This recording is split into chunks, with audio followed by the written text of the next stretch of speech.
Well, let's now talk to political journalist and author Gerard O'Coleman, who joins us from Paris this evening. Thanks very much for joining us again on RT International.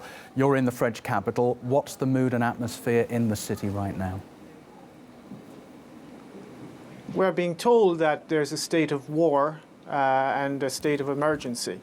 We've had this before. We had this in January, and for several weeks we had non-stop sirens and non-stop chatter on the radio about the threat from radical Islam and terrorist groups and so on. And so we're having a kind of a replay of that, but it has been, I think, accentuated, and we're going to have an intensification of the media campaign, which is essentially a propaganda campaign to make people in France fear Muslims. We need to be clear about the origin of the war on terror. The war on terror is, I quote, orchestrated from abroad. These are the words François Hollande used to describe this terrorist attack.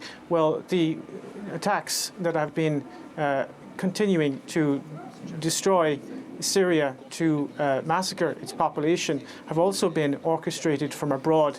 They were orchestrated by NATO, and they've been carrying these attacks out against the civilian population of Syria for 4 years now. And this is a terrorist campaign that is also orchestrated from abroad. And people in Europe need to understand that there is a war that is becoming global, that is being waged against civilian populations in particular. It is a form of neo-imperialism and neo-colonialism which aims to divide and conquer European and Middle Eastern and African and the world's population, for that matter, and to make them submit to a global order that does not serve the interests of most of the people on this planet, but that does serve the interests of a very few ruling elite, a very small, tiny, and particularly tyrannical ruling elite. There is no war on terror. There is a war that is being waged using proxy groups, terrorist proxy groups, and they are being used against nation states who are resisting US and Israeli hegemony, and they are also being used as a means of disciplining the workforces in Europe. In a period of mass unemployment and austerity, you now have terrorist attacks being committed by terrorists funded, armed and trained by Western intelligence agencies. There is no such thing as ISIS. ISIS is a creation of the United States. We know that from official sources of the US military themselves. Declassified documents from the Defense Intelligence Agency have confirmed that. And the French government is now attempting to drum up support for more military intervention in Syria. And what they want to do is they want to get in on the game. The game is almost lost. The Russians have routed much of the Islamic State. You now have Islamic State militants coming into Europe disguised as refugees.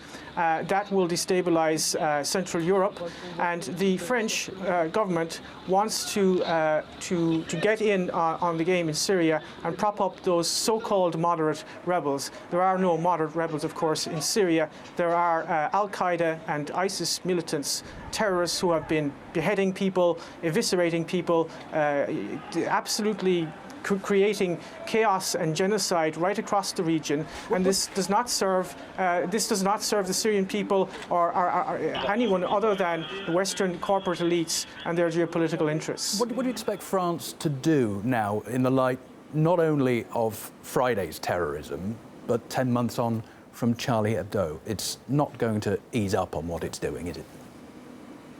No.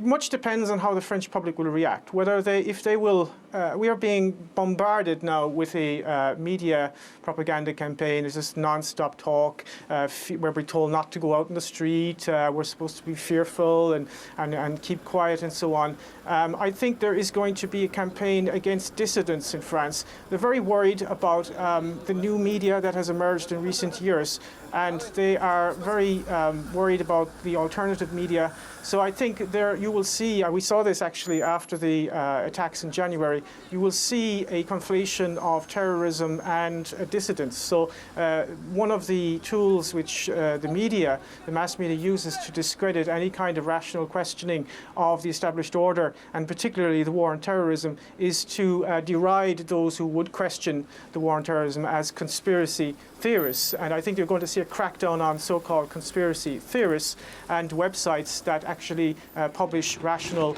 and honest analysis of what is happening. So you're going to see more of that type of intellectual terrorism, which is already at a boiling point in France. I mean, it's got to the point now where you have professors in universities who are being intimidated. You have school teachers who are basically being fired for even suggesting that there may be a link between French imperialism and terrorism. There was one case recently, for example, of a school teacher who almost lost his job when he suggested there might be a link between French foreign policy and terrorism. So we are going through a period of deep intellectual terrorism.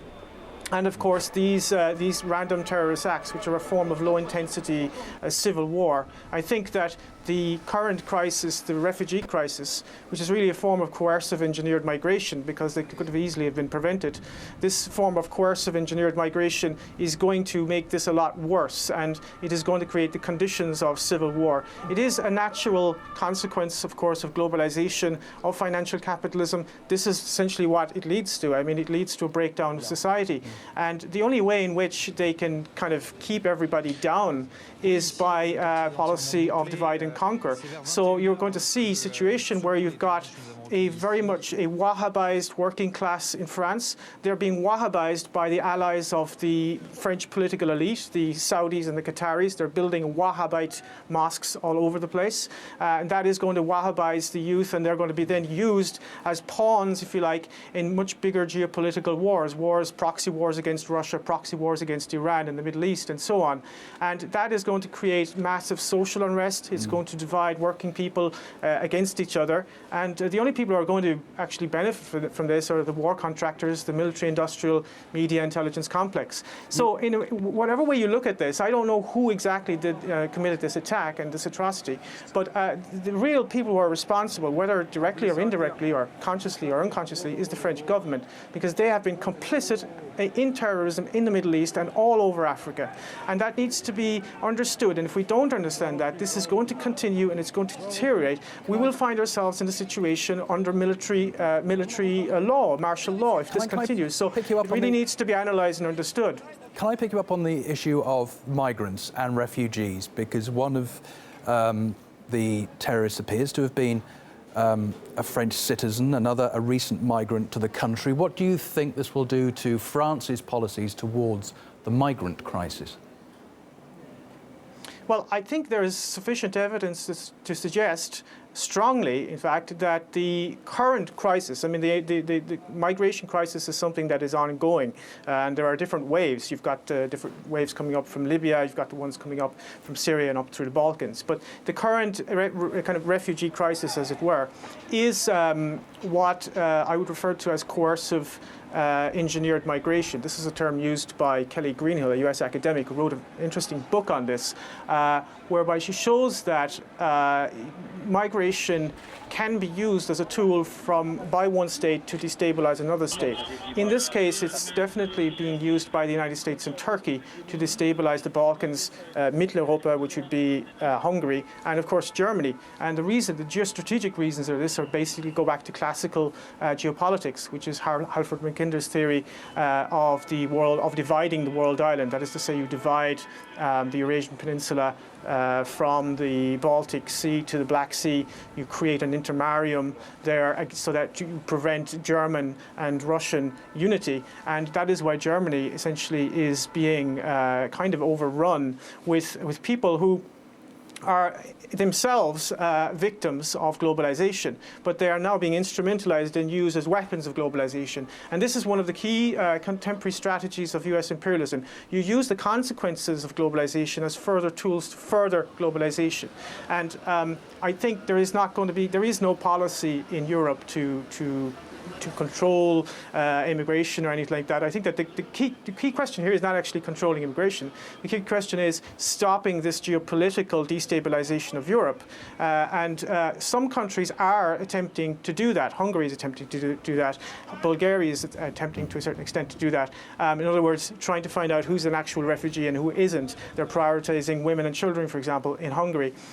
That's a rational approach. But of course, Viktor Orban of Hungary is being demonized by the European Union for his insistence on implementing the laws of the European Union and of a Hungarian nation state. Here, you're in a situation where the French government is totally subordinate to US dictates. This is a country that has been completely taken over by US imperialism, just as Germany. And France doesn't really have a foreign policy. It does whatever Washington tells it to do. OK, it's always good to get your thoughts on this. Gearóid Ó Colman, thanks very much for joining us from Paris this Saturday evening.